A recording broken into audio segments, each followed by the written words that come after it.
Okay students, last time हमने elimination method किया था और सब्स्टिट्यूशन हम ऑलरेडी कर चुके हैं। उससे पहले हमने ग्राफिकल भी कर लिया। Now the time is for last method. Last method is cross multiplication method. और ये जो मेथड है ये सिर्फ और सिर्फ एप्लीकेबल है यूनिक सॉल्यूशंस के केस के लिए। मतलब अगर नो सोल्यूशन का या इनफाइनाइट माइनस सोल्यूशन का केस है तो ये मेथड उसमें एप्लीकेबल नहीं होगा।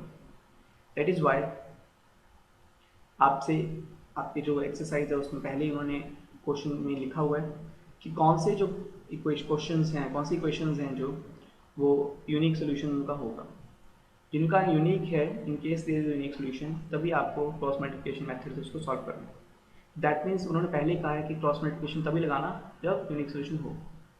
हमने देखा था कि सब्स्टिट्यूशन में एलिमिनेशन ऐसा नहीं था। आप करते जाओ मेथड लगाते जाओ तो आपका क्या होता है कि इन केस अगर आपका यूनिक हो फिर तो चलो एक्स और वाई की वैल्यू आ जाती है।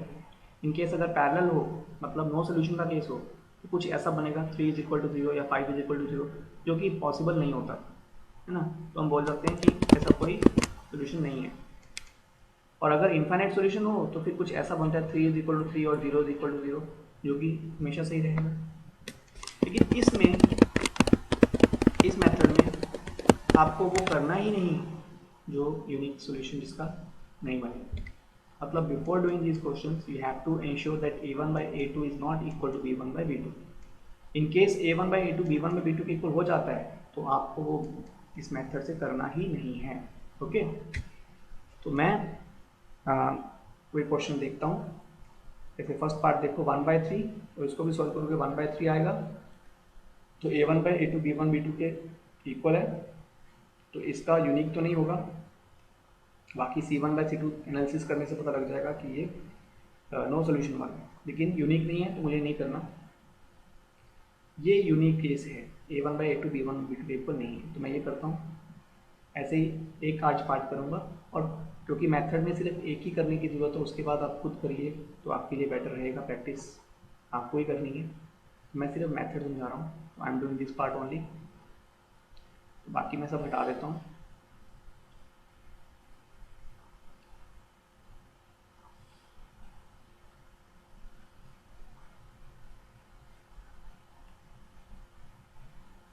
सो वी हैव दिस पार्ट। इसको मुझे सॉल्व करना है using cross multiplication method. First and foremost thing is to write this equation in standard form. मतलब कुछ भी RHS में नहीं रखूँगा मैं, सब कुछ LHS में लेकर आऊँगा। तो ये आपकी फर्स्ट इक्वेशन, ये आपकी सेकेंड इक्वेशन। ये आ जाने के बाद हमारा काम शुरू होता है। आप यहाँ पे लिख लीजिए, ये आपका A1 B1 A2 B2 C1 C2 क्या है वो लिखना है, लिख लीजिए। उसके बाद अब आपकी जो टेक्निक है वो ये है कि आपको ये डेट याद रखनी है, 23 दिसंबर, या फिर ये नंबर पूरा एज सच याद रखिए 2312। और ऐसा क्यों? अगर किसी का बर्थडे है इस दिन तो दैट्स वेरी गुड, आपको याद रहेगा हमेशा। बट ऐसा क्यों? क्योंकि ये नंबर बहुत कीमती नंबर है इस केस के लिए। वो कैसे? तो फर्स्ट स्टेप है आपका है स्टैंडर्ड फॉर्म में लिखना, और उसके बाद सेकंड स्टेप में आप ऐसे लिखेंगे x, आप लिखेंगे y, और आप लिखेंगे 1। हाँ, यहाँ पे 1 लिखना है और कोई नंबर नहीं, 2 3 4 कुछ नहीं, सिर्फ 1। उसके बाद पेंसिल से या लाइट से आप यहाँ पे ये नंबर लिखिए, और वो नंबर ऐसे लिखना है 2 3 1 2। अरेंजमेंट देखिए, दो x और y के बीच में एक नंबर, y और 1 के बीच में एक नंबर, एक इसके साइड में एक इसके साइड में। ठीक है, बिल्कुल ऐसे लिखना है। अब ये जो नंबर्स मैंने लिखे हैं 2 3 1 2, ये कुछ सिग्निफाई कर रहे हैं। और ये क्या सिग्निफाई कर रहे हैं? 2 सिग्निफाइड्स कोएफिशिएंट ऑफ y का कोएफिशिएंट। जैसे यहाँ पे y का कोएफिशिएंट क्या है 1, मैं लिखूंगा 1, और इसके नीचे लिखूंगा 2, जो कि सेकेंड इक्वेशन में y का कोएफिशिएंट है। सिमिलरली 3 मीन्स यहाँ पे c, ओके, और यहाँ पे क्या है -8। ध्यान दो, मैं ऊपर इस इक्वेशन का लिख रहा हूँ, नीचे इस इक्वेशन, उल्टा पुल्टा नहीं करना है। या 1 2 यहाँ पे लिख दो और यहाँ पे -8 ऊपर -5 नीचे, उल्टा पुल्टा नहीं कर सकते आप, गलत हो जाएगा। 1, अब तक आपको पता लग गया होगा 1 का मतलब क्या है, x का कोएफिशिएंट, तो यहाँ पे 2, यहाँ पे 3, तो 2 3 1 and last is 2, 2 means again जो हमने फर्स्ट में लिखा था वही रिपीट होता है। तो ये लिखने के बाद आप इसको भले ही इरेज कर दीजिए, ये मुझे चाहिए नहीं, अब ये कंफ्यूज करेगा आपको, ठीक है। मैं ये भी मिटा देता हूँ, ये नंबर याद रखिए 2 3 1 2, 23 दिसंबर, ओके। अब मुझे क्या करना है, मुझे नेक्स्ट स्टेप में ये लिखना है x, उसके नीचे क्या लिखना है, लेफ्ट से राइट हम लिखते हैं इंग्लिश और हिंदी भी, और आपकी नेटिव लैंग्वेज जो भी है, इंडिया में सभी लैंग्वेजेस लेफ्ट से राइट ही लिखी जाती हैं I think, so except Urdu. हाँ, उर्दू जो है वो इंडिया में लिखी जाती है, ठीक है, तो उर्दू जो है वो राइट से लेफ्ट लिखी जाती है। सो ये इधर से इधर लेके जाएंगे हम, लेफ्ट से राइट, ठीक है, जो नॉर्मल है। तो मैं ऊपर से नीचे जा रहा हूँ, एरो लेके जा रहा हूँ, मतलब 1 से 8 मल्टीप्लाई कर रहा हूँ, तो 1 मल्टीप्लाई बाय -8। तो पहले उतराई उतरनी है, बिकॉज उतरना इज ऑलवेज इजी, फिर आपको चढ़ाई चढ़नी है, ठीक है, लेफ्ट से राइट में चढ़ाई चढ़नी। तो क्या लिखूंगा, 2 और -5, ये आपस में मल्टीप्लाई हो रहे हैं। ये जो बीच में साइन है वो हमेशा माइनस रहेगा, ये ध्यान से, माइनस का साइन है, तो इसलिए मैं आपको बोलता रहता हूँ शराब तंबाकू माइनस से सावधान, ठीक है, तो यहाँ पे सावधानी यूज़ करनी है। तो इसको याद रखिए कि जब आप ऊपर चढ़ाई चढ़ते हो तो ज़्यादा एनर्जी माइनस होती है आपसे, ठीक है, तो माइनस यहाँ पे रहेगा, नीचे प्लस।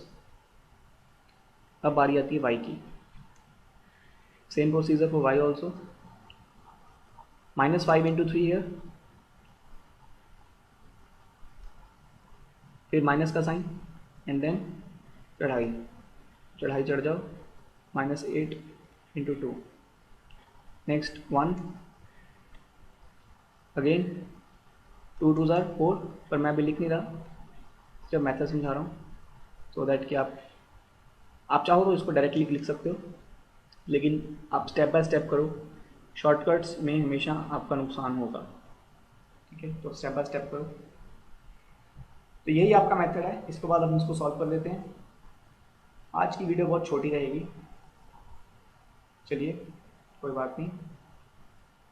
अब इसमें let me do here, okay, तो x के नीचे क्या आ रहा है, लेट अस सी, 8 × -1 या -1 1 × -8 इज -8,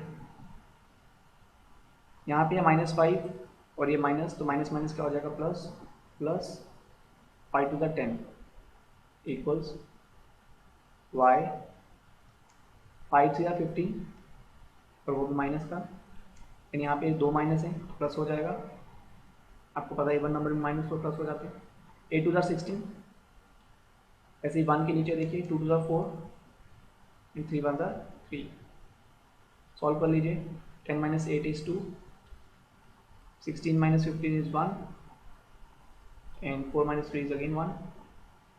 बस अब आपको क्या करना है, ये दोनों नंबर्स को, x और y वालों को आपको कंपेयर कर देना है 1 वाले के साथ, क्योंकि ये तीनों आपस में इक्वल है, तो मैं लिख सकता हूँ x/2 इज इक्वल टू 1/1 और y/1 इज इक्वल टू 1/1, मतलब ये भी इसके इक्वल और ये भी इसके इक्वल, ये 2 इधर डिवाइड हो रहा है, उधर मल्टीप्लाई होगा, 2 1 2, तो 2/1 आएगा, वो 1 नीचे लिखूँ ना लिखूँ एक ही बात है, तो x की वैल्यू 2 आ गई, यहाँ पे y 1 है, 1 उधर जाके 1 ही रहेगा, 1 × 1 इज 1, तो y की वैल्यू क्या आ गई, 1, so this is your answer.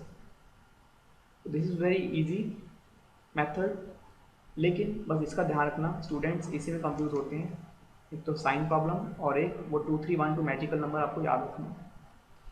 तो this is all for today, बहुत इजी था, बहुत छोटा टॉपिक था, लेकिन प्रैक्टिस मांग रहा है, इसलिए मैं एक दिन में सिर्फ एक ही करवा रहा हूँ। You have to become expert in every method.